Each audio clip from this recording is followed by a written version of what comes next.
Agora vamos para a guerra, né? Bom, gente, olha só. Já comecei a gravação, né? Boa noite, novamente. Se algum colega estiver tentando entrar aí na aula, vocês me avisem para eu poder voltar, para a gente ir aceitando, para eu ir aceitando, tá ok? Esperei até um tempo máximo. E o nosso assunto de hoje é sobre tecido cartilaginoso. Então, eu vou pedir o seguinte para vocês. É muito ruim eu falar sozinha, né? Dá uma sensação de que eu estou falando e não está sendo recíproco, que vocês não estão entendendo. Então, sempre assim, que eu pedir, pessoal, ó, parei, entenderam até esse momento? Eu vou pedir que vocês me respondam, para pelo menos eu sentir essa troca de que vocês estão me ouvindo. Oi. Janaíne. Oi. Estão pedindo aqui no grupo para você esperar um pouquinho, porque tem bastante gente que não está conseguindo. Tá. Se você puder, né? Não, aguarda um pouquinho, sim. Eu vou só dar uma pausa na aula, só um minutinho. Janaíne, a Lara está comigo aqui, tá? Porque ela não entrou. Oi? A Lara está aqui comigo, assistindo comigo. Ela não vai entrar. Não aparece para mim nenhum pedido para entrar na aula. Não aparece para mim. Não aparece ninguém aqui. Aparecem as pessoas que já estão adicionadas, não aparece pedido de ninguém para entrar para mim.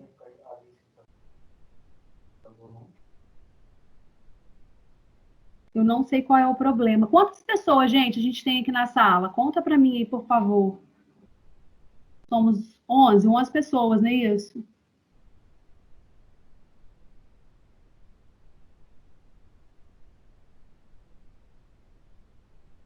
Isso aí, 11. 11 pessoas, né? Eu não recebo mais convite de ninguém para tentar entrar aqui.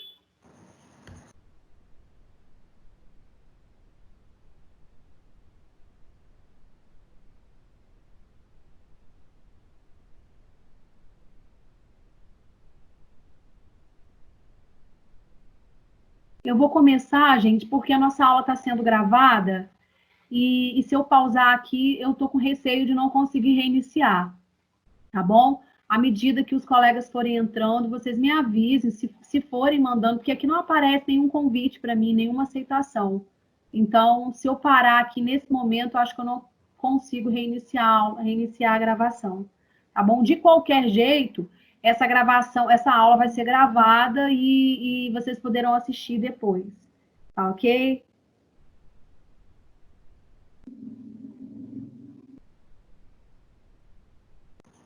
Tá bom. Vamos.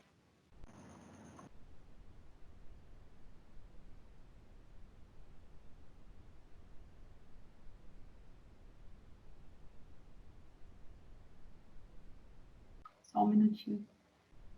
Agora eu perdi os meus slides aqui.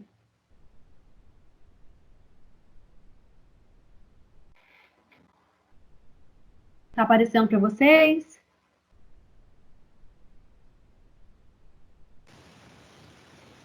Por enquanto tá em documentos, não abriu o slide ainda não.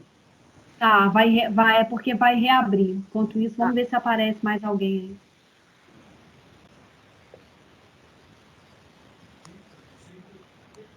Quando aparecer, vocês me falam, tá bom?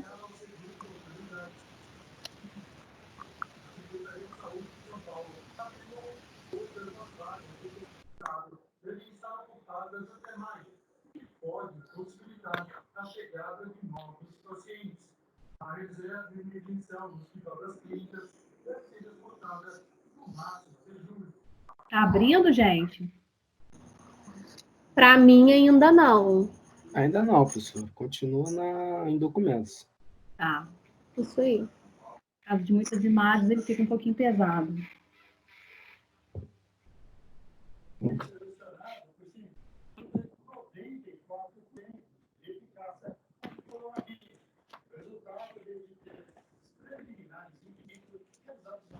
Janaíne. Oi. É Larissa. Hoje é um novo slide que você vai começar, não é? Isso. Esses slides não podem ser enviados para o nosso grupo antes da aula começar, não? Então, o que foi pedido por Fabrício? que o material ele fosse enviado, certo, com certa antecedência, de preferência no dia da aula, para a faculdade, para que a Alice enviasse para vocês, entendeu? O erro, na verdade, foi meu, que eu deveria ter enviado isso mais cedo para que a Alice enviasse isso para vocês. Foi pedido por uma questão de ética que a gente não enviasse isso para o grupo dos alunos, entendeu? Então, na verdade, vocês terão esse material amanhã cedo, eu já envio para a Alice enviar para vocês, mas peço desculpas porque, na verdade, vocês têm o direito de ter esse material antes mesmo da aula começar. Entendi. Tá bom? Tá bom. O grupo que eu falo é o grupo que vocês que estão administrando, mas é porque já está havendo outras aulas também que o material só é mandado depois que termina a aula. Entendi. Eu vou falar isso com a Alice. Eu achei que, na verdade, eu estou te respondendo assim mais pela minha disciplina mesmo, entendeu? Tá Então, bom. é mais comigo. Mas eu vou falar isso com a Alice, esse argumento seu. Tá? Apareceu para vocês já, gente, ou não? Por enquanto, não. Não, nada.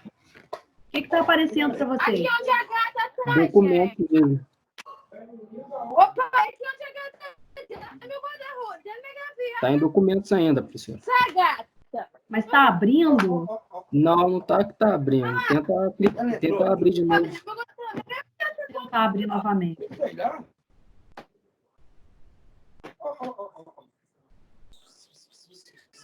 Olha Sua mãe. Quando abre hoje?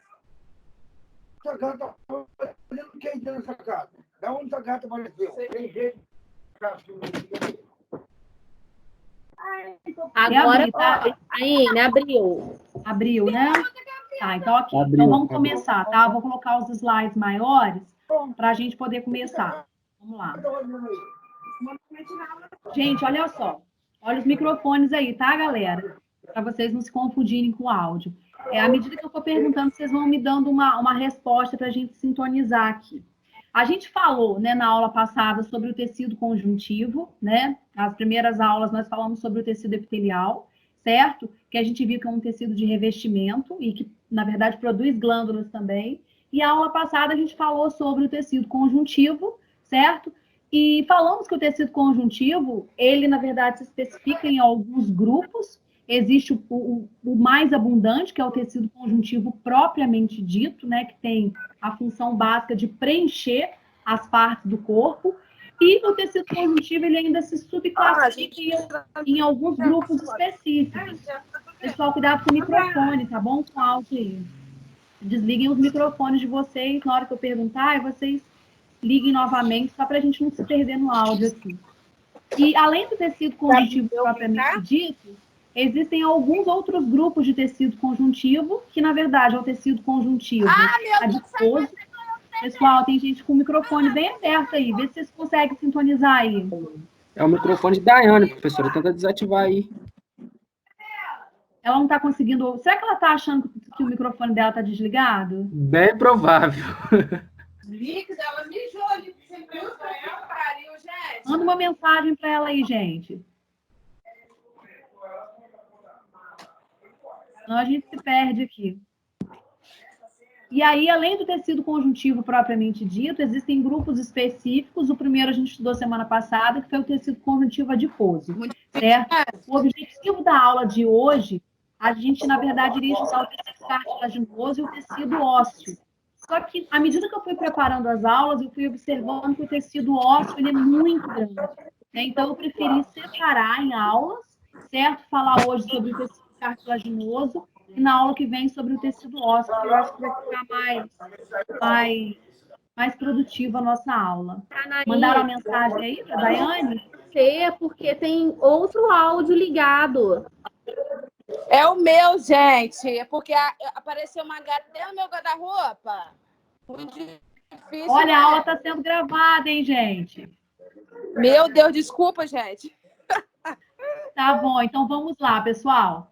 Quais são as características principais desse tecido conjuntivo, né? Porque não deixa de ser um tecido conjuntivo, porém a gente está estudando um subtipo, que é o tecido conjuntivo cartilaginoso. Então, eu coloquei em negrito para reforçar bastante essas características. Primeiramente, é resistente e flexível. Isso não é novidade para vocês, né? A gente sabe que, através do tecido cartilaginoso, junto com o tecido ósseo, né, o nosso corpo, ele apresenta essas características de resistência e flexibilidade. Principalmente, a flexibilidade está relacionada ao tecido cartilaginoso, certo? Reveste muitas articulações. Aí eu me lembro, quando eu coloquei essa característica, se eu não me engano, foi Lalesca, em uma aula, que falou assim: professora, revestir não é uma função típica do tecido epitelial? Eu disse sim. Aí acho que foi uma das primeiras aulas que nós tivemos que eu pedi que vocês fizessem uma abordagem geral das características principais de cada tecido, e ela viu essa palavra e me perguntou. Então, eu acabei lembrando dela. Realmente, quando a gente fala em revestimento, a gente lembra do tecido epitelial, que a principal função do tecido epitelial é cobrir as partes do nosso corpo, né? Órgãos, mucosas, né? De uma forma geral. Só que essa característica de revestir algumas articulações é uma característica peculiar desse tecido, do tecido cartilaginoso. Então, vamos pensar no seguinte: imagine a superfície, né, por exemplo, de alguns ossos, certo? A própria epífise em si, que é aquela ponta, né, da parte mesmo das extremidades dos ossos, ela é revestida por algum tipo de cartilagem, e a gente vai estudar especificamente isso, certo? Então, quando a gente fala em revestir a articulação, a gente tem que lembrar do tecido cartilaginoso, ok? A maior parte do tecido cartilaginoso, ela é composta por matriz extracelular. Então, para vocês terem uma noção, cerca de 95% do tecido cartilaginoso, ele é formado por matriz extracelular. A gente viu, eu gosto sempre de ir voltando, né, nas coisas que a gente estudou, para que vocês, assim, vão memorizando, na verdade, né? Então, a gente viu que o tecido epitelial, ele é um tecido formado por células muito justapostas, existe pouquíssima matriz extracelular, e a gente viu que o tecido conjuntivo, ele é o contrário, ele é formado por uma abundante matriz extracelular. E um dos tecidos conjuntivos que tem a maior parte de matriz extracelular é esse tecido aí, que é o tecido cartilaginoso, certo? Agora, olha só, cuidado com essa questão de prova. O único tecido conjuntivo avascular e que não possui nervos. A gente viu que o tecido conjuntivo, ele é altamente vascularizado, tanto que é por meio do tecido conjuntivo que o tecido epitelial é nutrido. A gente viu nas primeiras aulas que o tecido epitelial, ele não tem vasos sanguíneos, mas a gente viu que é por meio do tecido conjuntivo, né, o que fica logo abaixo da epiderme, é por meio do tecido conjuntivo frouxo, que chega uma grande quantidade de vasos sanguíneos, quer dizer, sangue que leva nutrientes e oxigênio para o tecido epitelial. Então, a gente viu que o tecido conjuntivo, ele é altamente vascularizado. Todos os tecidos conjuntivos são vascularizados, com exceção do tecido conjuntivo cartilaginoso, certo? Aí, veja só, uma outra questão de prova. Desculpa cortar a senhora rapidinho. Estão pedindo Oi? para ver se... Desculpa cortar a senhora rapidinho. Estão pedindo para ver se não apareceu aí alguma coisa de alguém solicitando. Tá, só um minuto.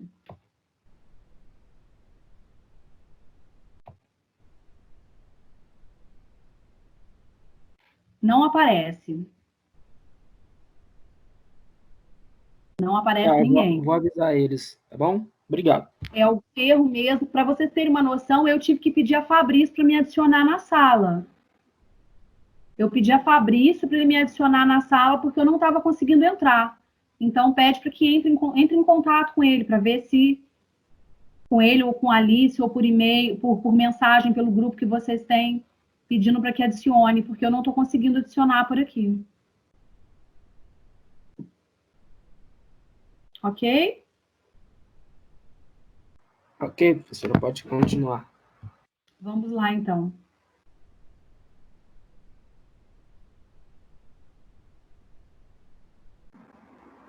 Acho que não vai aparecer para vocês novamente, vai? Apareceu, gente, os slides novamente? Apareceu agora. Entra em contato. Tá aparecendo, pessoal? Tá sim. Tá sim, Então, professor. vamos lá. Voltando ao nosso assunto aqui. O penúltimo tópico é o único tecido conjuntivo avascular, né? Que todos os Pô, outros consegui tecidos entrar, eu conjuntivos tava são. lá com a galera lá, entrei agora. Conseguiu entrar? Consegui, eu tava lá com o pessoal que entrou agora. Ah, então. Eu acho que foi Fabrício que fez algum comando.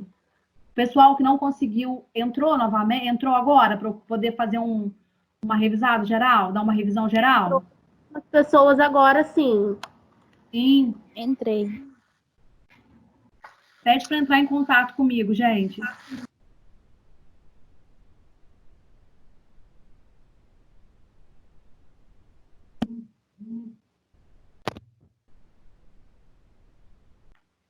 Estão entrando, gente? Vamos lá, então. Vamos prosseguir. Como esse tecido, embora a gente saiba que o tecido conjuntivo, ele é um tecido supervascularizado, tanto que ele nutre o tecido epitelial, certo? Esse tecido conjuntivo cartilaginoso, ele é uma exceção. Ele não é vascularizado, certo? Então, pelo fato dele não ser um tecido vascularizado, olha essa característica aí de baixo, gente. Não regenera facilmente, possuindo um metabolismo baixo e com difícil cicatrização. Então, olha só, já é a resposta bem óbvia. Se é um tecido que não tem vasos sanguíneos, então ele não tem a capacidade, né, a facilidade dele cicatrizar caso seja necessário. Mas aí vamos lá. Se eu sei que o sangue ele leva nutrientes e oxigênio, e se eu sei que esse tecido conjuntivo ele é avascular, esse tecido conjuntivo cartilaginoso ele é avascular, Graças a é Deus, óbvio. consegui entrar. Seguiu, né? Então vamos lá. Viu que o problema não era de eu aceitar mesmo, era algum problema na sala mesmo. Vamos lá então. Se esse tecido, eu estou no primeiro slide, tá, gente? Para quem está entrando agora. Se esse tecido a gente sabe que é um tecido, voltando, eu não estou conseguindo sair desse parágrafo, vamos lá. Se é um tecido que a gente sabe que é uma exceção dos tecidos conjuntivos que tem grande quantidade de vaso sanguíneo, esse tecido ele é avascular. Então a gente tem que pensar no seguinte: se ele não tem vasos sanguíneos, simplesmente ele não regenera com facilidade caso seja necessário. Se acontecer algum problema, vamos pensar na cartilagem da nossa orelha. Aconteceu algum problema? Então, a gente tem que entender que a cicatrização de uma cartilagem, ela é difícil, porque a cartilagem não tem vasos sanguíneos. Mas aí a gente tem que pensar no seguinte: se não tem vasos sanguíneos no tecido cartilaginoso, a gente tem que refletir que chega-se sangue por meio de algum local, certo? E é isso que a gente vai ver mais adiante. Quem é que leva sangue até esse tecido cartilaginoso? Tudo bem até aqui, gente? Estão me ouvindo legal? Sim. Sim. Vocês só não estão me vendo, né? Vocês estão vendo a tela grande, certo? Não, porque você Certo. também. Tá, Janaíne, então boa vamos lá. noite. Alô, Boa Janaíne, noite. Oi. é Claudinei que está falando. Eu gostaria de tirar uma dúvida com você. Você disse que o tecido cartilaginoso ele é muito flexível. Essa flexibilidade é devido à presença do colágeno?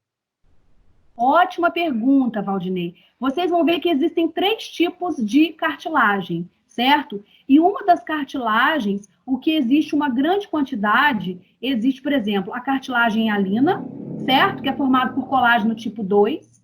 Existe a cartilagem elástica, certo? Que já tem uma maior quantidade de uma proteína chamada de elastina.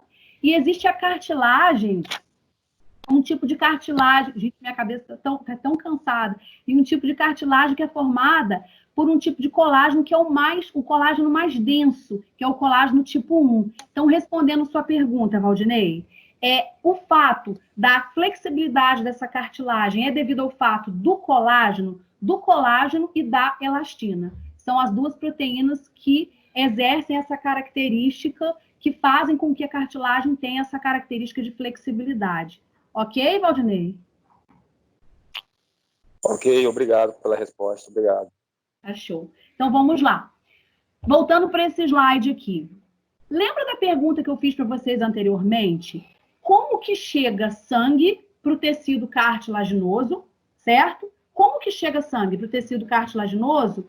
Se eu sei que é um tecido cartilaginoso avascular. Então, vamos lá, prestem atenção nessa palavra.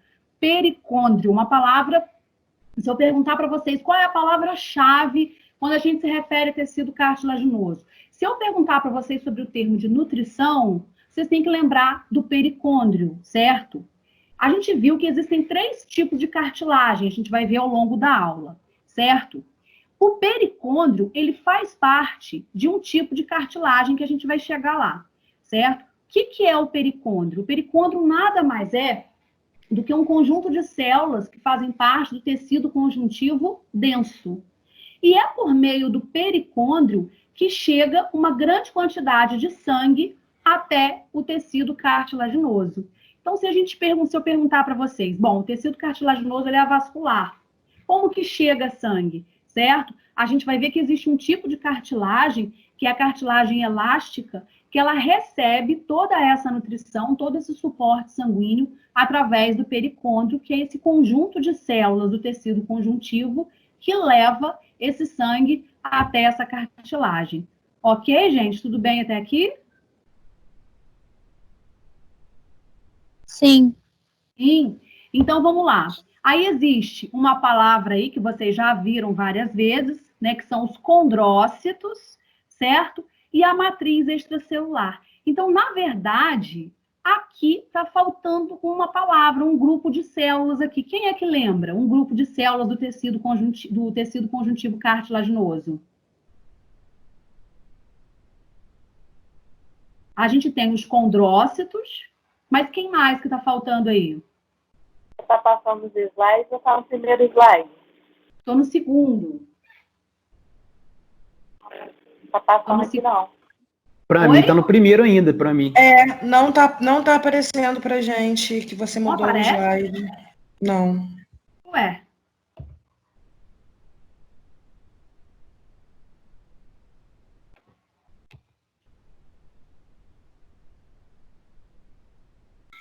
E agora ficou mudo. É isso mesmo, gente? Não, ficou mudo? Agora Não, tô ouvindo. Agora voltou.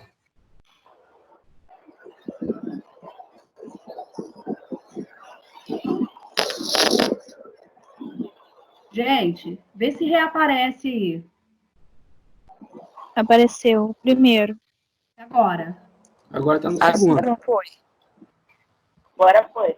Foi? Algum problema mesmo. Estão vendo essa imagem aí? Uhum. Sim. Então, a gente está vendo o pericôndrio. Se vocês observarem o pericôndrio, ó, essa camada de células que constitui o pericôndrio, essa camada de células faz parte, se vocês observarem, da parte superior e da parte inferior desse tecido cartilaginoso. Então, o pericôndrio nada mais é do que tecido conjuntivo denso, certo? E é por meio dessa camada de pericôndrio que chega sangue até a cartilagem, certo? Aí a gente está vendo, vocês estão vendo esse agrupamento de células aí, que são os condrócitos? Sim. Uhum. Quem que está faltando aí? Qual o grupo de células que está faltando? Que faz parte do tecido cartilaginoso? Condroblastos? Condroblastos, perfeito. Então, vamos tentar relembrar. Olha só, isso aí vocês já viram comigo. O tecido cartilaginoso ele é formado por 2 grupos de células, certo? A gente tem os condroblastos, como vocês já viram, blastos, o final blastos significa células jovens, células superativas, certo? Já o final ócitos, condrócitos, já se referem às células mais maduras, um pouco sem atividade, certo? O que eu quero que vocês entendam? Essas células do tecido cartilaginoso, na verdade, a gente sabe que existem os condroblastos e existem os condrócitos. Mas a gente tem que entender o seguinte: para que surjam os condroblastos, que são as células cartilaginosas jovens, é necessário que um grupo primeiro de células surjam. E esse grupo nada mais são do que as próprias células do tecido conjuntivo propriamente dito, que são os fibroblastos. Então, a gente tem que pensar no seguinte: os fibroblastos, que são as células típicas do tecido conjuntivo, eles surgem, certo? A gente vai ver também por meio de qual grupo de células. Esses fibroblastos sofrem um processo de divisão celular que vocês estudaram comigo numa outra disciplina, que é chamado de mitose, certo? E aí, por meio da mitose, esses fibroblastos, eles sofrem diferenciação. Quando eu me refiro a diferenciação, é que eles vão dando origem, vão se dividindo e se transformando em outro grupo de célula. Então, os fibroblastos sofrem mitose, originam os condroblastos, que, por sua vez, à medida que vão envelhecendo, vão sofrendo mitose também e gerando os condrócitos, que são as células pouco ativas do tecido cartilaginoso. Ficou claro isso para vocês, gente?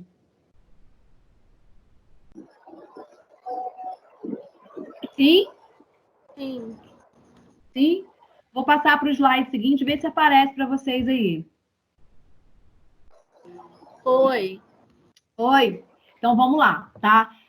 Voltando ao que eu acabei de falar para vocês, quais são as células do tecido cartilaginoso? Então, a gente tem esse grupo aí de células que são chamadas de células condrogênicas. O que são condrogênicas? Gênicas é que criam. Então, quais são as células que criam os condrócitos? Eu acabei de falar para vocês. São os fibroblastos que vão sofrendo processos mitóticos de divisão até originar quem? Os condroblastos, que envelhecem e se dividem e vão formar condrócitos. Então, se eu perguntar para vocês quais são os grupos de células que fazem parte do tecido cartilaginoso, basicamente são esses dois, condroblastos e condrócitos, que são originados dos fibroblastos. Essas próprias células é que sintetizam essa abundância da matriz extracelular, que vocês viram que a maior parte do tecido cartilaginoso ele é formado por matriz extracelular, certo? E o que compõe essa matriz extracelular? Já que a gente viu que é uma matriz extremamente abundante nesse tecido, como o Valdinei perguntou, né? Ele é formado por fibrilas, né, de colágeno tipo 2, certo?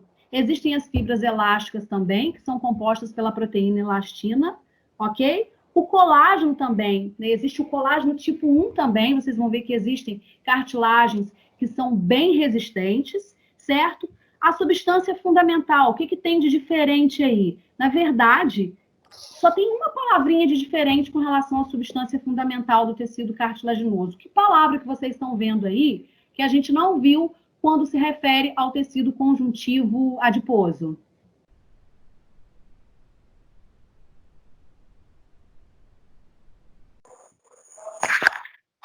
Ácido hialurônico? Ácido hialurônico, perfeito, certo? O ácido hialurônico, ele é um tipo de substância que fornece uma grande resistência ao tipo da matriz extracelular. A gente viu que os proteoglicanos e as glicoproteínas atuam juntas, a gente viu que tem a mesma função do tecido adiposo, não sei se vocês se lembram. Proteoglicanos e glicoproteínas têm a função de absorver a água com aquela grande quantidade de íons que fica mergulhado na matriz extracelular. Então, é por conta de proteoglicanos e de glicoproteínas, principalmente dos proteoglicanos, que a matriz extracelular tem essa característica gelatinosa, certo? E o ácido hialurônico, ele fornece essa característica de resistência para essa matriz extracelular, certo? Tem um pedacinho aí, característico com a cor violeta, para vocês relembrarem que o tecido cartilaginoso, ele é avascular, e aí vocês têm que lembrar, se não tem vasos sanguíneos, tem que chegar sangue por meio de algum outro tecido. E a gente viu que o pericôndrio é um tecido conjuntivo denso que tem essa responsabilidade de levar esse sangue, isso quando se trata, gente, das cartilagens elásticas. A gente vai chegar nos tipos de cartilagem. Alguma dúvida, gente, até aqui?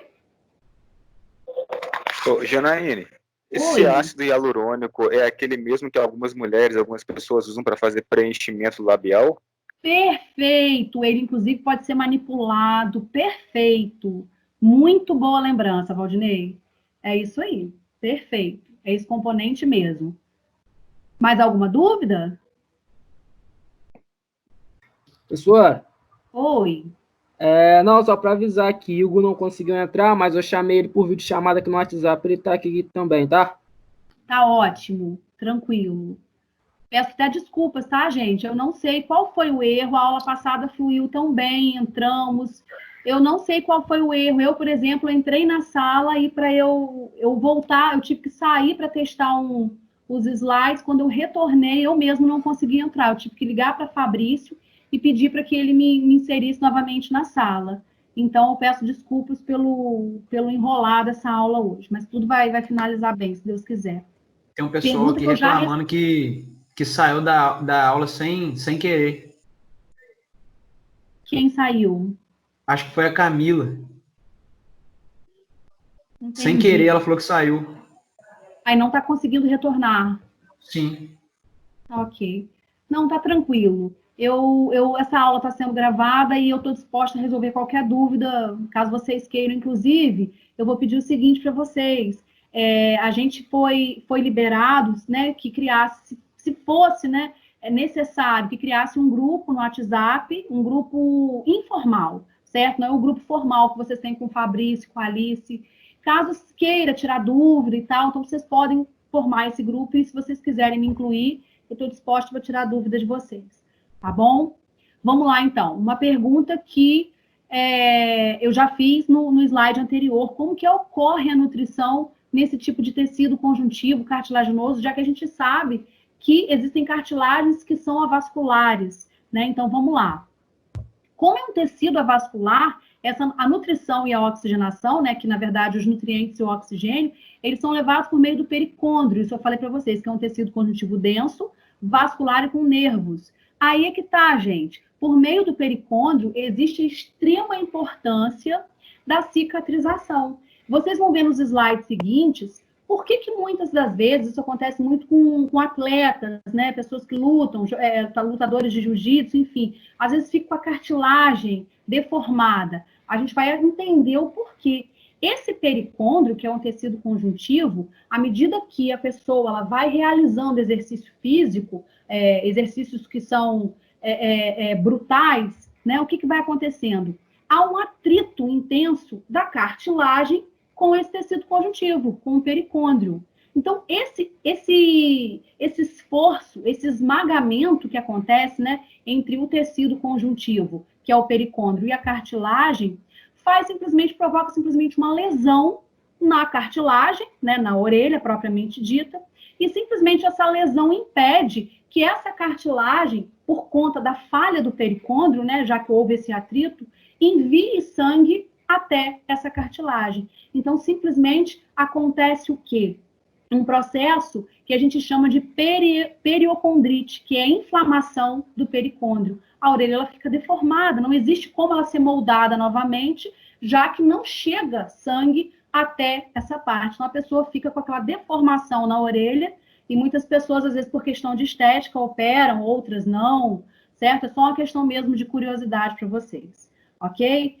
E vamos lá, ó. No pericôndrio existem os fibroblastos, certo? Que podem se diferenciar, formando as células do tecido cartilaginoso. A gente viu que é por meio do pericôndrio, né, do tecido conjuntivo, que os fibroblastos ajudam nessa leva de sangue até a cartilagem. E, não sei se é o próximo slide, vocês vão ver que os fibroblastos são as células que originam todas as outras células do tecido conjuntivo. No caso do cartilaginoso, originam os condroblastos e os condrócitos. Ficou claro, gente, até aqui? Posso prosseguir?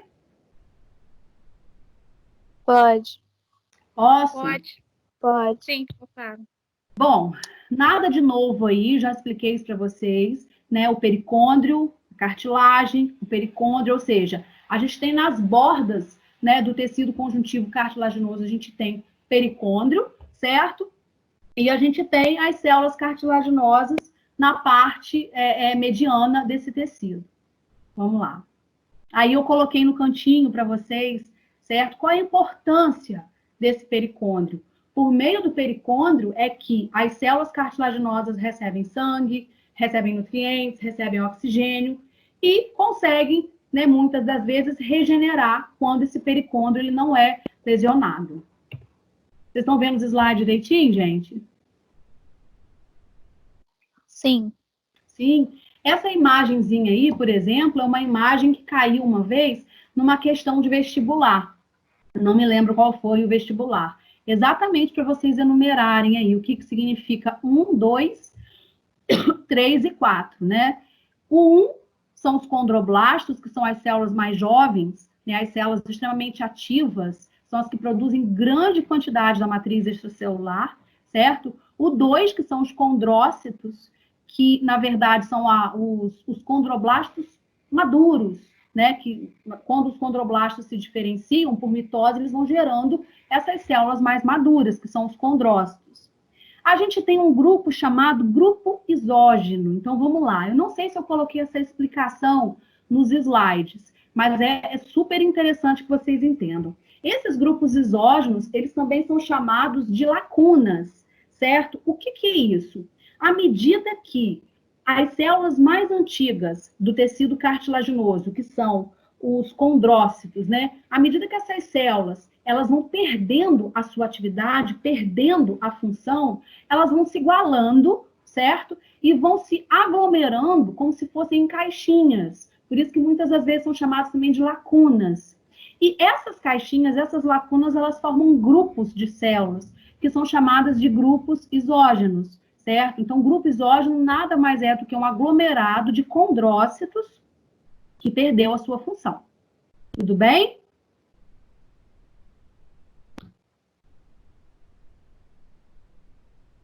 Tranquilo, gente? Me dá um retorno. Tranquilo. Sim, tranquilo. Sim. Quem não conseguiu entrar, entrou, gente?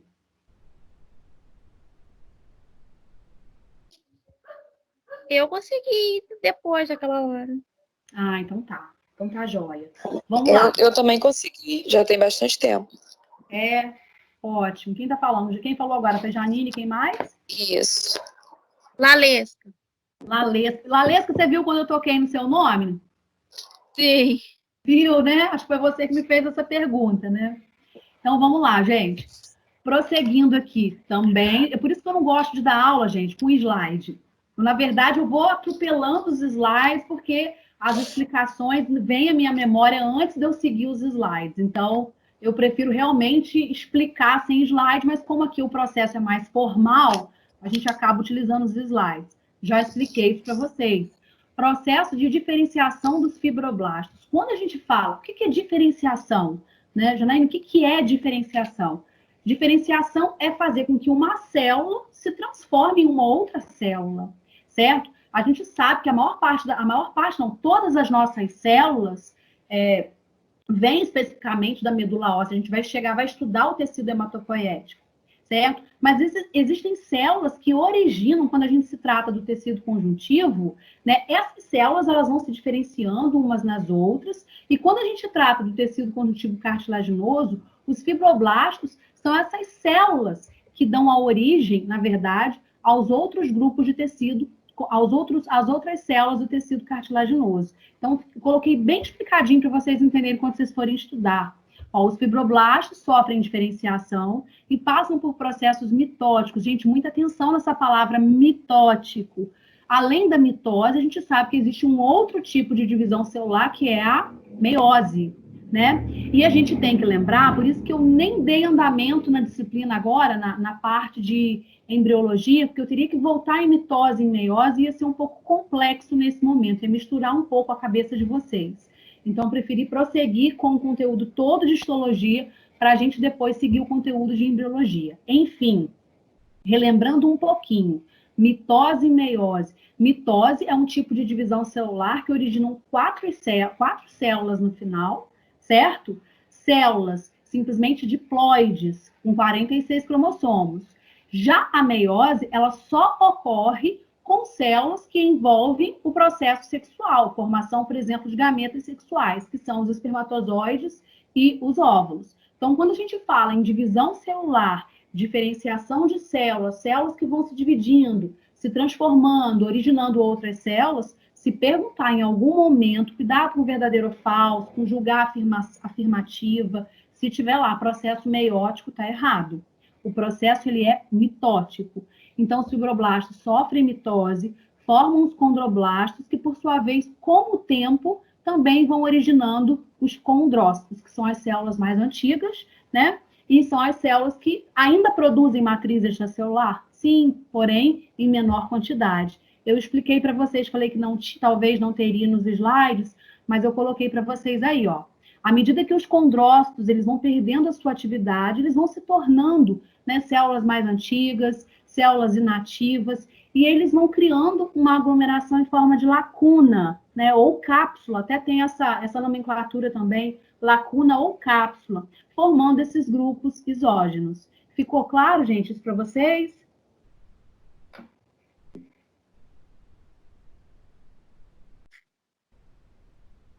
Sim, gente? Sim. Alguma dúvida até aqui? Não. Não? Então, vamos lá. Só coloquei essa imagem para reforçar, certo? A gente tem aí a parte, né, do tecido conjuntivo que irriga, que nutre, né, que é o pericôndrio, certo? A gente tem os grupos isógenos aí, que são um aglomerado de células velhas, né, de osteócitos bem velhos, ou seja, que perderam a sua atividade mesmo. Então, só para ilustrar mesmo essa imagem. Bom, isso para vocês, eu tenho certeza que também não é novidade, mas quando a gente fala de cada tipo de tecido, a gente tem que abordar as funções de cada tipo de tecido, certo? Então, eu coloquei em negrito para ficar bem claro para vocês, porque eu, assim, aconselho vocês que um dos métodos mais claros, mais eficientes da gente estudar e memorizar é lembrar de palavras-chave. Então, por isso que eu coloquei, acho que eu já falei isso para vocês nas aulas, por isso que eu coloquei em negrito aí, para que cada palavra lembre o desenvolvimento de uma explicação. Então, por exemplo, sustentação. Aí a gente pergunta o seguinte, poxa, mas a gente sabe que tem funções aí do tecido cartilaginoso que são muito parecidas com o tecido ósseo, certo? Sim, são muito parecidas. Tanto que é super importante a gente lembrar que enquanto a gente é embrião, né, no período fetal, a gente tem muita cartilagem que ao longo da vida, aí sim, chega-se, né, após o nascimento, essas cartilagens, elas vão se diferenciando, certo? E a gente vai estudar essa parte de tecido ósseo. Então, olha só, até coloquei entre parênteses, lembre-se do esqueleto fetal. O esqueleto fetal ele é formado praticamente de tecido cartilaginoso, não é formado por tecido ósseo. Então, quando a gente fala sustentação de tecidos moles, como, por exemplo, a orelha, o nariz, certo? Eu coloquei entre parênteses para vocês lembrarem que o esqueleto fetal, ele também é formado por tecido cartilaginoso, certo? Revestimento de articulações. Aí foi o momento que eu lembrei de Lalesca, quando ela falou, mas quem reveste não é o tecido epitelial? Sim, mas quando a gente se trata de cobrir certas articulações, a gente lembra do tecido cartilaginoso.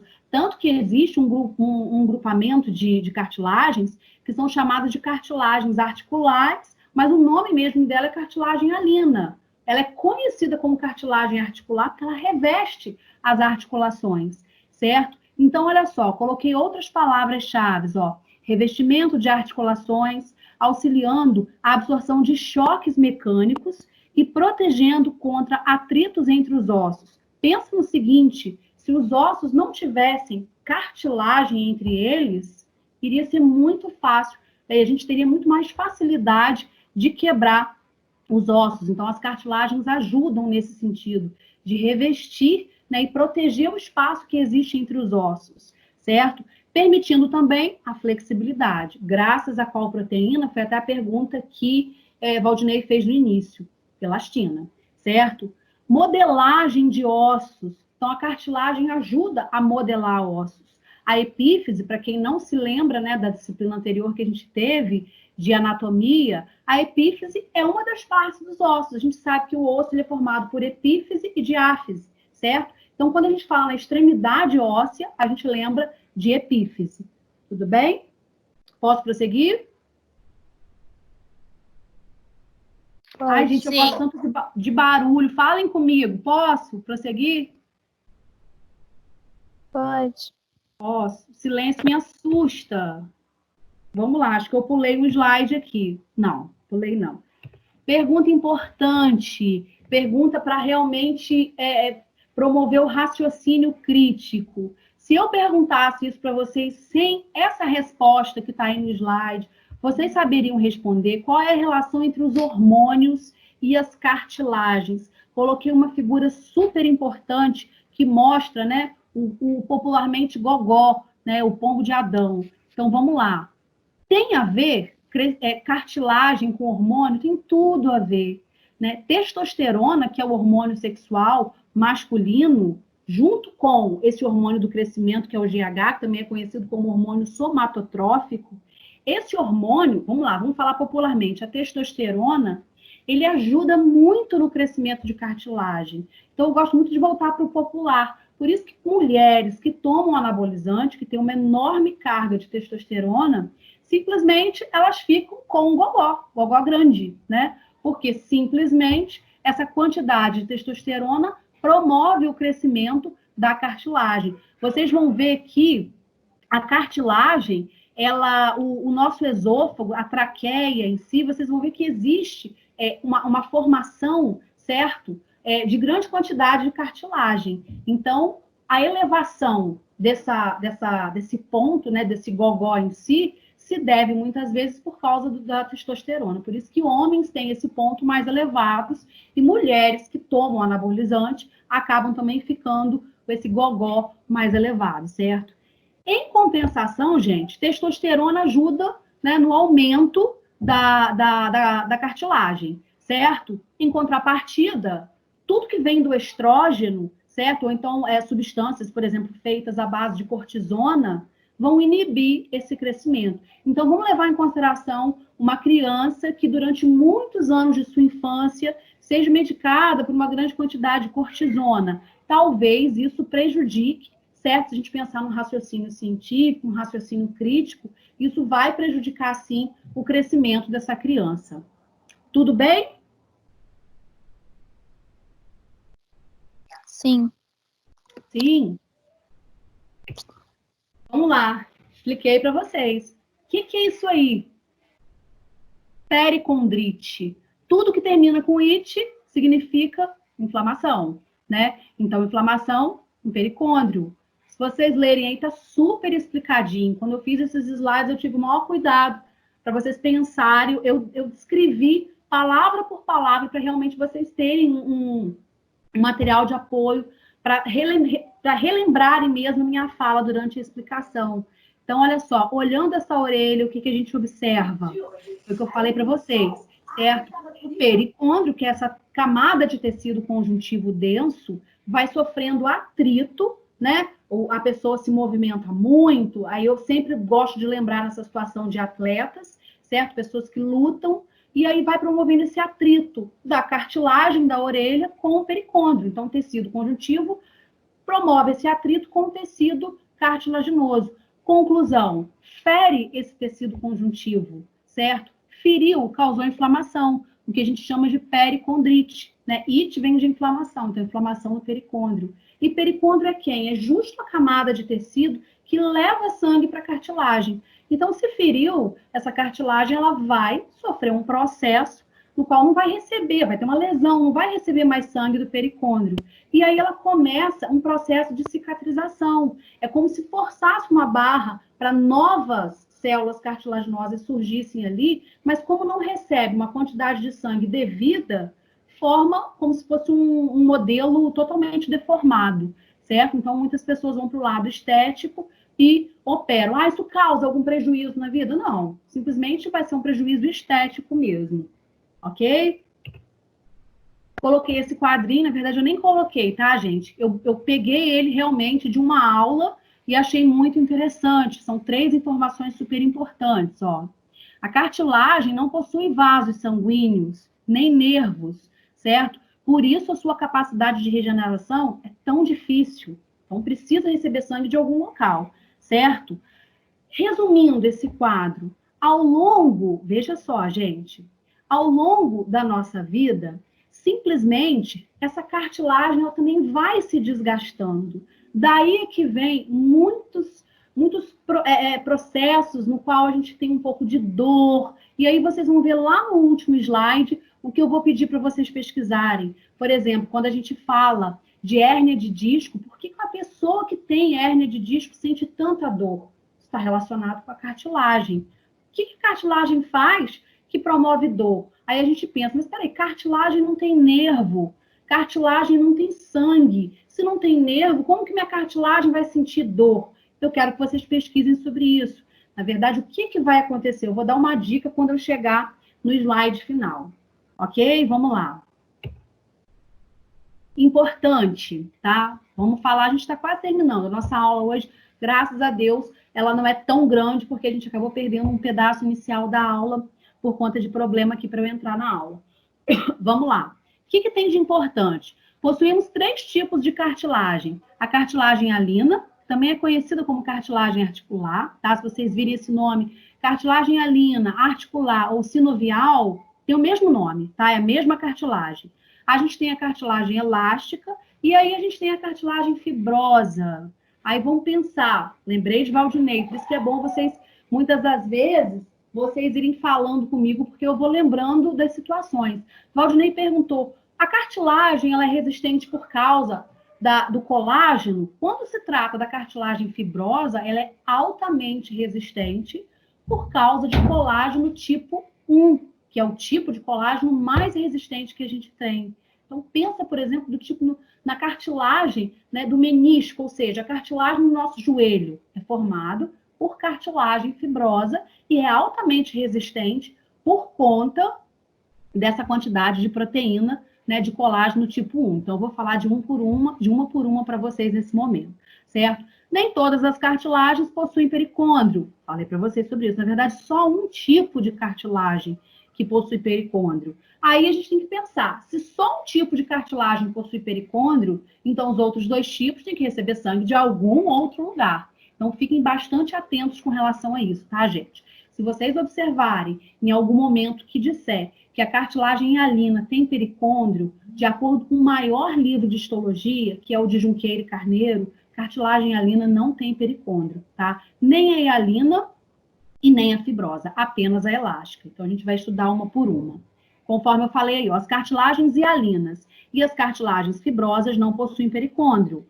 Então, vamos lá. Se não possui pericôndrio, claro que elas vão ter que receber sangue de um outro local. E aí elas recebem o sangue por meio desse líquido aí que é chamado de líquido sinovial. Só uma curiosidade para vocês, gente.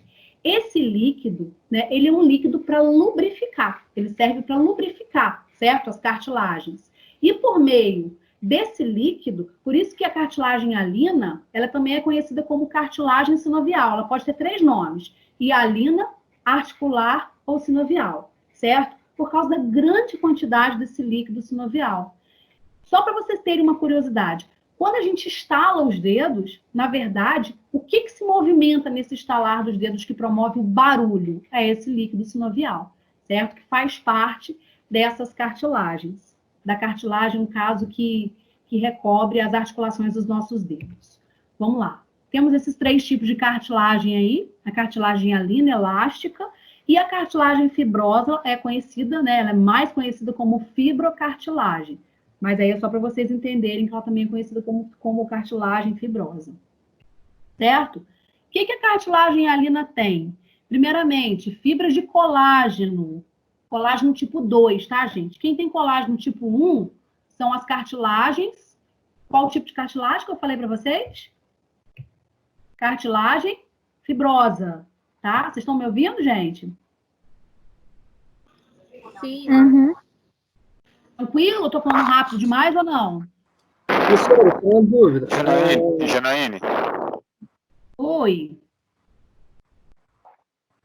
Pode falar, Valdinei. Só uma dúvida aqui. Esse líquido sinovial, ele está presente no joelho? Sim. Esse líquido sinovial, ele faz parte, sim, da articulação que reveste o joelho, que, no caso, é o 3º tipo de cartilagem que eu falei para vocês. Faz parte, sim. Por quê?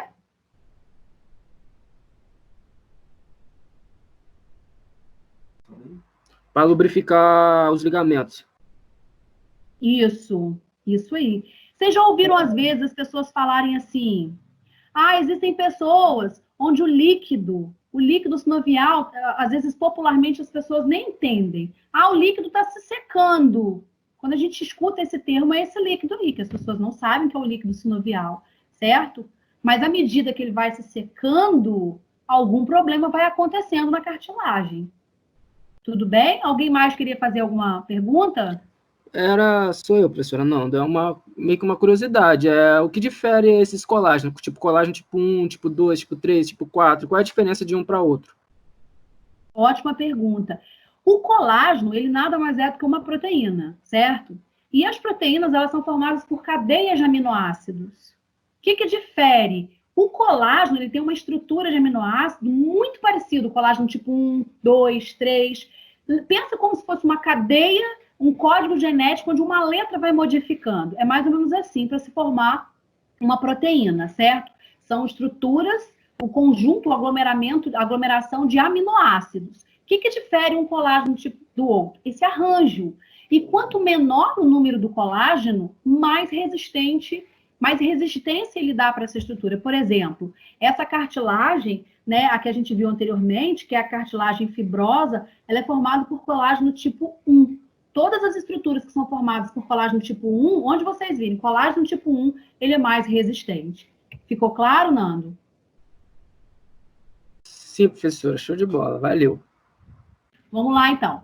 Cartilagem hialina, então, ela tem colágeno tipo 2, eu nem coloquei aí, só que essa parte assim, colágeno tipo 1, colágeno tipo 2, não precisem memorizar, tá? Eu só quero que vocês entendam. O colágeno tipo 1, ele é o mais resistente, é o que mais dá resistência, certo? Vamos lá, esse tipo de cartilagem é formada por condrócitos abundantes, certo? Características associadas, tipo ao movimento, flexibilidade, sustentação. Então, vamos lá. Outras características importantes, eu vou voltar nesse slide. Olha só, aqui eu coloquei, ó. É a cartilagem mais abundante no corpo. Então, se vocês, em algum momento, se depararem com alguma questão de prova que pergunta que tipo de cartilagem existe em maior quantidade no nosso corpo, cartilagem hialina, certo? Também pode ser chamada de cartilagem articular ou cartilagem sinovial. É a mais abundante, a que existe em maior quantidade no nosso corpo. Ela é rica em colágeno do tipo 2, certo? Forma o esqueleto fetal. Lembra que eu falei para vocês? Que o esqueleto, né, do feto não é formado por osso, ele é formado por tecido cartilaginoso, certo? Outras estruturas formadas por cartilagem hialina. Olha só, gente, grande parte da laringe. Na nossa laringe, existem 2 tipos de cartilagens importantes. Quero que vocês lembrem disso, tá? A cartilagem tireoidea, olha só, que na verdade, né, reveste, protege a glândula da tireoide, certo? Que é, na verdade, o local onde está lá o pombo, né, o pombo de Adão. E esse tipo de cartilagem, que é a cartilagem cricoide. Esses 2 tipos de cartilagem fazem parte da laringe. Então, a maior parte da laringe é formada por tecido cartilaginoso. Gente, cuidado com essa palavra. Maior parte não significa exclusivamente, tá? Maior parte significa a parte mais abundante. Então, além da laringe, a traqueia e os brônquios também são constituídas por cartilagem hialina. Traqueias, brônquios e paredes das fossas nasais. Então, se a gente generalizar, a gente pode dizer que os órgãos do trato respiratório, eles são revestidos, são formados por cartilagem hialina, certo? Além disso, vamos lá, são cartilagens que fazem parte das extremidades, né, das nossas costelas, certo? E de superfícies de ossos longos, o fêmur, que é o maior osso que a gente tem na nossa coxa, certo? E a fíbula e a tíbula, que são ossos que fazem parte da nossa perna. Então, são cartilagens super importantes na superfície desses ossos longos, certo? E aí, prestem bastante atenção nessa palavra aí, ó, discos epifisiários. Prestem bastante atenção. Lembra de epífise? Epífise é uma parte da extremidade dos ossos, sim. Mas vamos pensar, se ele é disco, ele tem uma... Eu vou falar pouco para vocês sobre isso, porque, na verdade, faz parte de uma pesquisa. Se ele é disco, ele faz parte como se fosse de uma estrutura anelar, certo? Esses discos, na verdade, eles são envolvidos por um tecido conjuntivo, um anel. Então, pensa no seguinte, deixa eu ver aqui se a gente tem um slide que fale mais sobre essa estrutura. Pensa nas nossas vértebras. Quando a gente fala aqui, ó, em discos epifisiáticos, a gente tem que lembrar do seguinte, lembra da epífise, certo? E lembra de discos entre as vértebras. Aqui, por exemplo, ó, a gente tem uma figura aqui, certo? Que está representando, no caso, certo? As nossas vértebras. E a gente tem que pensar que entre as vértebras existe um disco. E esse disco, ele é revestido por um tecido conjuntivo. Então, pensa assim. O disco em si, ele é formado por uma cartilagem, certo? E o que está em volta desse disco é um anel constituído por tecido conjuntivo. Vou dar uma dica para vocês. Quando esse anel em si, ele se rompe, o que vai acontecer? Simplesmente grande quantidade desse líquido sinovial, se o anel formado por tecido conjuntivo se rompeu, grande quantidade do líquido sinovial que faz parte dessa cartilagem, ele extravasa. E quando ele extravasa, ele acaba tocando no nervo. Essa compressão desse líquido com o nervo, propriamente dito, é que causa a dor, e isso acaba proporcionando a famosa o quê? Hérnia de disco. Então, quando a gente fala de hérnia de disco, não é um problema ósseo, é um problema que envolve cartilagem. Eu vou até adiantando bem a pesquisa de vocês. Bico de papagaio tem a ver com estrutura óssea, tecido ósseo. Hérnia de disco já tem a ver com cartilagem. Ficou clara essa explicação para vocês ou vocês querem que eu volte? Não, claro. Ficou? Janaíne, esses discos epifisários têm a ver com o crescimento do indivíduo? Tem a ver com crescimento, sim. Está super relacionado. Essa cartilagem hialina, Valdinei, ela está totalmente relacionada, tanto que tem uma função aqui, ó. Como é uma cartilagem que faz parte da superfície de ossos longos e de ossos de uma forma geral, certo? Está super associado com o crescimento do corpo. Lembrando que cartilagem e ossos trabalham juntos, mas tem a ver sim. Ficou clara essa explicação, gente? Desses discos? Sim. Sim. Tá. Já estou clareando que vocês vão fazer uma pesquisa sobre isso. Tá? Deixa eu ver se... Aqui são estruturas, né, que são revestidas pela cartilagem... Revestidas não, né? Que são formadas pela cartilagem hialina, certo? As extremidades das costelas. Esses locais, gente... O que vocês têm que saber quando a gente fala de cartilagem? Do que ela é composta, certo? O que ela é composta? Ah, é colágeno, no caso da hialina, né? Colágeno tipo 2. Mas o que você tem que saber de mais importante? Aonde a gente encontra esse tipo de cartilagem? Isso é o que mais a gente tem que saber, certo? Do que ela é formada e aonde que a gente encontra. Então, a gente dentro da enfermagem, se, por exemplo, uma pessoa evidenciar, a pessoa está com pouca quantidade de colágeno, a gente sabe que isso vai estar associado, certo? Por exemplo, a um colágeno mais resistente, o colágeno tipo 1. Então, a gente sabe que isso está super relacionado com a falta da resistência, né, da sustentação. Então, é isso que eu quero que vocês façam essa relação dentro da área da saúde. Então, além das extremidades das costelas, deixa eu ver aqui o que mais que eu não falei para vocês. Superfícies articulares, falei isso para vocês, né, dos ossos longos, certo?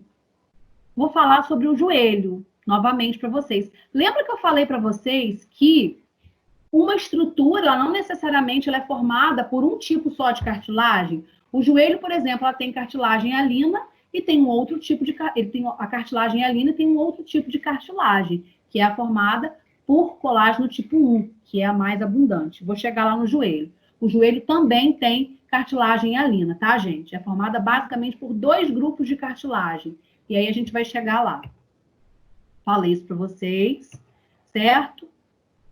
Também falei isso aqui para vocês, só para memorizar, onde a gente encontra cartilagem hialina, né? A maior parte dos ossos, dos órgãos do trato respiratório é formado por cartilagem hialina, certo? Lembrando que a cartilagem hialina é a mais abundante no nosso corpo.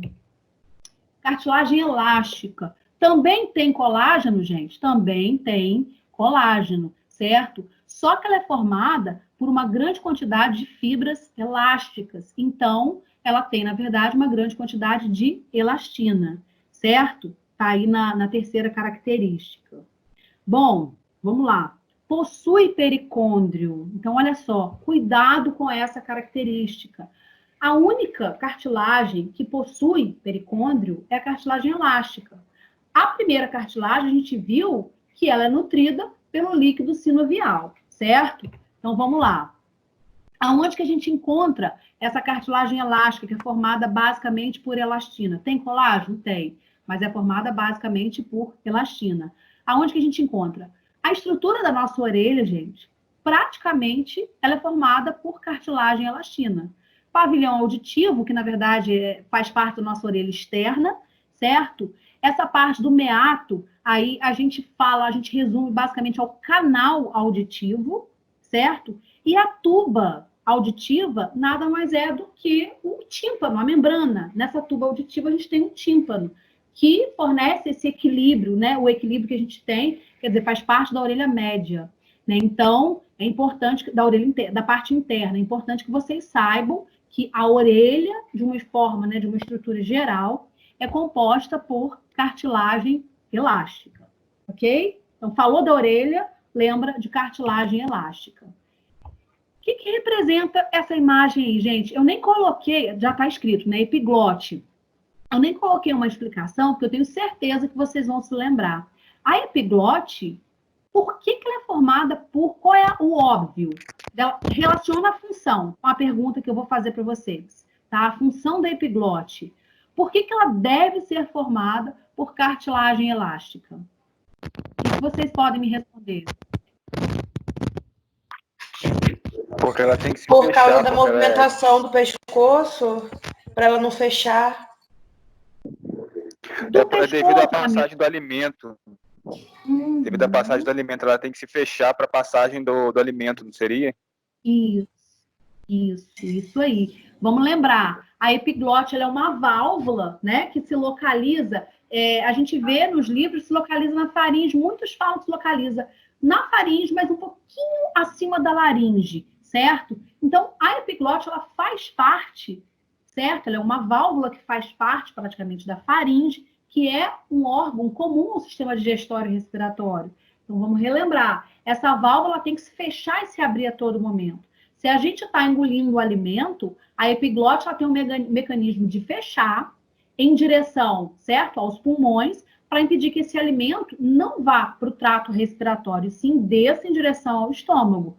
Então, quando a gente não está comendo, que a gente tem, né, que tem que passar o ar a todo momento, a epiglote ela se mantém aberta, para que esse oxigênio ele desça em direção aos pulmões. Então, imagina, se não houvesse esse mecanismo da epiglote se fechar e se abrir, a gente engasgaria a todo momento, certo? A gente broncoaspiraria a todo momento. Então, quem é que faz esse mecanismo? A cartilagem elástica. Então, isso é uma questão de extrema importância. Epiglote é composta por maior parte de cartilagem elástica, certo? Cuidado, gente, que dessa aula, embora não seja muito grande, muitas questões a gente tem que saber no dia a dia. Por exemplo, quando se trata da cartilagem hialina, a gente tem que saber que é a cartilagem mais abundante do nosso corpo, certo? A gente tem que saber que grande parte dos órgãos do trato respiratório são formados por cartilagem hialina, certo? E quando se trata de cartilagem elástica, uma das estruturas que a gente não pode esquecer de citar é a cartilagem que, no caso, forma a epiglote. Tudo bem? Posso prosseguir? Sim. Posso, gente? Pode. Então, vamos lá. Cartilagem fibrosa, o nosso último tipo de cartilagem, certo? A gente viu a cartilagem hialina, que também é conhecida como cartilagem articular ou sinovial, a cartilagem elástica e a cartilagem fibrosa agora. Vamos lá. Também é conhecida como fibrocartilagem, certo? Não sei se está aqui, não sei se coloquei no slide posterior. Qual é o tipo de colágeno? O mais resistente. Ah, tá lá embaixo, ó. Colágeno tipo 1 é o mais resistente, certo? Características intermediárias, certo? Entre o tecido conjuntivo denso e o cartilaginoso. Quando se trata dessa característica, é porque tem alguns livros que falam que quando se observa no microscópio uma lâmina de uma cartilagem fibrosa, é uma cartilagem tão densa, as células a quantidade de colágeno é tão compacta, é tão grande, que dá a sensação de que as células elas são muito justapostas. Então, no microscópio, uma lâmina de cartilagem fibrosa, ela lembra, né? Ela acaba se confundindo com o tecido conjuntivo, certo? Mas é um tipo de tecido cartilaginoso, ok? Então, vamos lá. É sempre associado ao tecido conjuntivo denso, como eu falei para vocês, certo? Aqui, ó, substância fundamental, a matriz, ela é mais escassa. Por que ela é mais escassa? Pela óbvia, eu sei que se eu estou falando para vocês que é um tipo de cartilagem fibrosa, densa, é porque existe muito mais colágeno do que a própria matriz extracelular, certo? Os condrócitos, aqui eu já falei para vocês sabem, né, que os condrócitos e os condroblastos fazem parte, mas nesse caso aqui, os condrócitos, eles são bem abundantes, certo? Eles vão formando essas fibras alongadas que vão dando, isso é uma característica muito importante, tá, gente? Essas fibrilas, né, essas fileiras, elas vão dando a característica dessa cartilagem ser altamente resistente, tá? E o colágeno tipo 1 é super abundante nesse tipo de cartilagem, conhecida como cartilagem fibrosa, ou outro nome conforme eu já falei para vocês, certo? Quais são outras características? Absorvem choques e impactos. Lembra, por exemplo, do nosso joelho, certo? Não possuem pericôndrio. Vamos reforçar. Qual é a única cartilagem que possui pericôndrio, gente, que a gente viu?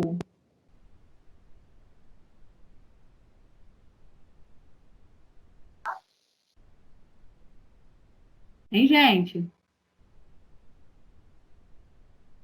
Repete para mim, Janaína. Ficou ruim o áudio? Não consegui ouvir, não. Nós temos 3 tipos de cartilagem. Hialina, certo? A gente tem a cartilagem elástica e a fibrosa. Das 3, qual que a gente viu que possui pericôndrio? Elástica. A elástica. A primeira, né? A hialina e essa fibrosa, elas não possuem pericôndrio e elas se nutrem por meio do líquido sinovial, certo? Então, não possuem pericôndrio. Compõem os meniscos, que são as articulações do joelho. Lembra que eu falei para vocês? Joelho é formado por cartilagem hialina, mas é formado por grande quantidade de cartilagem fibrosa, certo? No joelho, voltando à pergunta de Valdinei, existe grande quantidade de líquido sinovial. Por quê? A estrutura, as articulações que fazem parte do joelho, certo? Praticamente não tem pericôndrio, então se nutrem por meio do líquido sinovial. Muitas das vezes as pessoas têm dor no joelho, à medida, por exemplo, olha só, relaciona isso à saúde. Pessoas que vão envelhecendo, vão sentindo dores no joelho. Dos questionamentos pode ser, né, a falta desse líquido sinovial. Tá? Não está lubrificando, não está nutrindo as articulações. Então, daí, muitas das vezes, vem a dor, certo? Quer dizer, às vezes pessoas que, de repente, têm impacto demais. Eu não vou falar, porque senão pode causar um certo tipo de polêmica, né? Vou ser ética nesse ponto. Mas tem determinados tipos de exercícios físicos que, se não for feito de uma forma correta, ou se uma pessoa pegar um peso de grande intensidade sem saber conduzir esse exercício físico, isso vai proporcionando um impacto muito grande para o joelho, certo? O que pode levar a uma lesão dessa cartilagem e o líquido sinovial está super relacionado nesse sentido. Então, a gente tem que tomar muito cuidado com relação a isso, certo? Auxiliam na fixação de tendão e ligamento, certo? Então, vamos lembrar, o que é tendão e o que é ligamento? Tendão é uma parte, é um tecido conjuntivo que liga o quê? Osso a músculo, né? E os ligamentos ligam ossos entre si, certo? Constituem os discos intervertebrais, certo? Foi o que eu falei para vocês. Esses discos intervertebrais é aquele disco no qual, deixa eu ver se tem alguma coisa no slide seguinte aqui. Não, não tem. O slide seguinte é o último. Foi o que eu falei para vocês. Os discos, esses discos intervertebrais, a gente tem que pensar no seguinte, certo? Vértebra, a gente tem as vértebras, certo? Entre as vértebras, a gente tem, se vocês pegarem, é porque eu não tô com... Eu não coloquei essa figura aqui, não sei por quê. Mas se vocês pesquisarem, entre as nossas vértebras existem discos, entre as vértebras. E esses discos em si, eles são formados por cartilagem, certo? Essa cartilagem é a cartilagem hialina com uma cartilagem, esse tipo de cartilagem que é a cartilagem fibrosa. Então, o que acontece? Ao redor desse disco, existe um anel, que é formado por tecido conjuntivo, certo? Se esse tecido conjuntivo, vamos pensar, se esse tecido conjuntivo, se acontecer qualquer tipo de lesão nesse disco ou no anel, o que vai acontecer? Um extravasamento do líquido que nutre essa cartilagem. E esse líquido que nutre essa cartilagem, que é o líquido sinovial, ele vai comprimir a medula e vai causar uma dor enorme. Já adiantei para vocês o que eu quero que vocês façam. Olha só, realize uma pesquisa sobre hérnia de disco e bico de papagaio, utilizando de preferência artigos científicos. Não esqueça de escrever a bibliografia. Lembre-se também que é um trabalho de graduação. Gente, olha só. Não passei estudo dirigido para vocês sobre isso. Olha o prazo que eu estou dando para vocês. Como é um trabalho, vou até falar uma coisa bem redundante, é um trabalho trabalhoso, né? Como é um trabalho, eu estou dando para vocês 2 semanas para vocês me entregarem.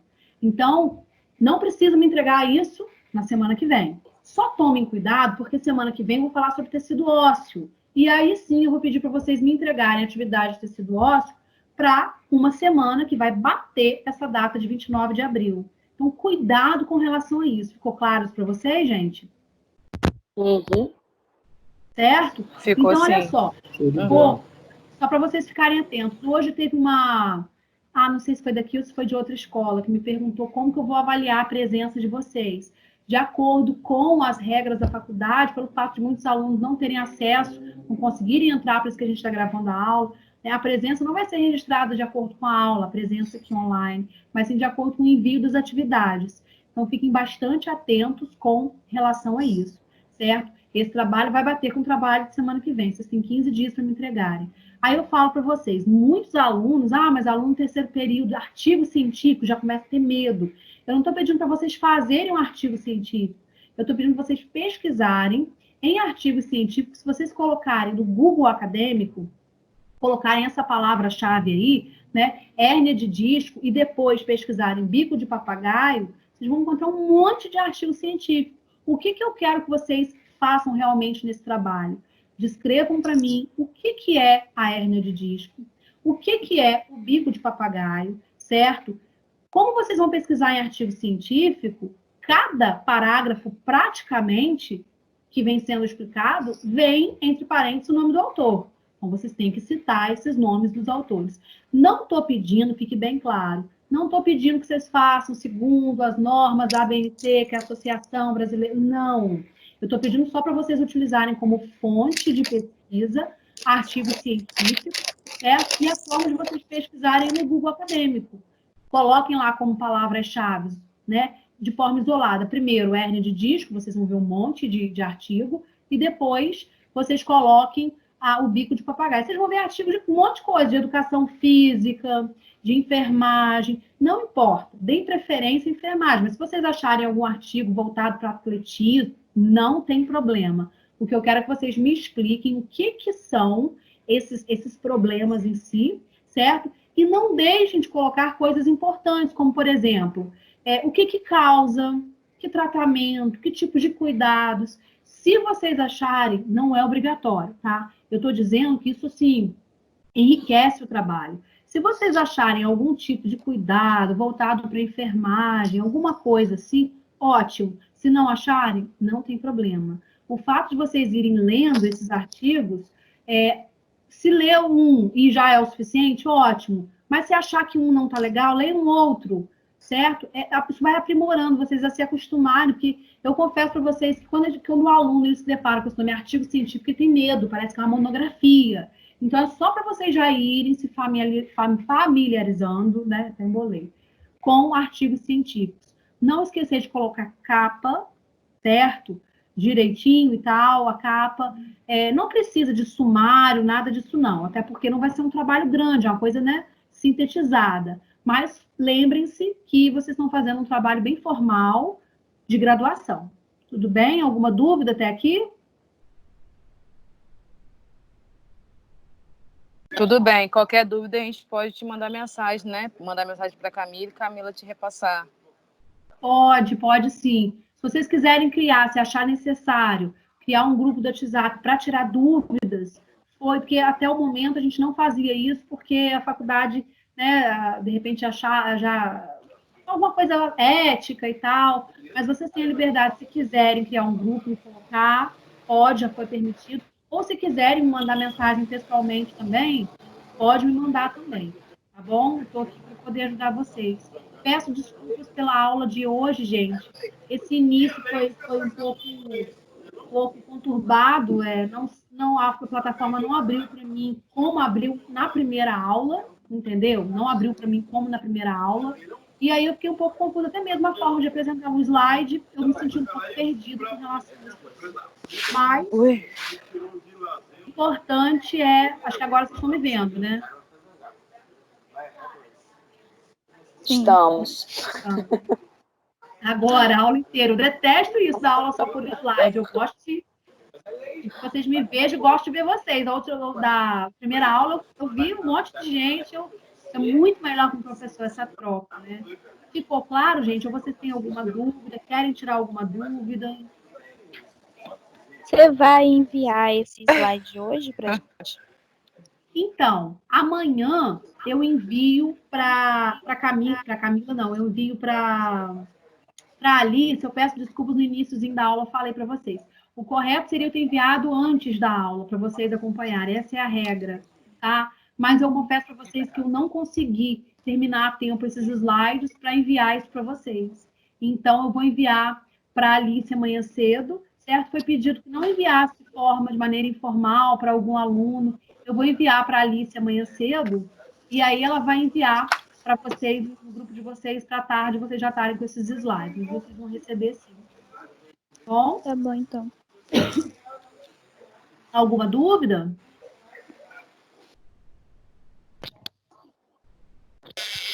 Não, Janaína. Boa noite, fico com Deus.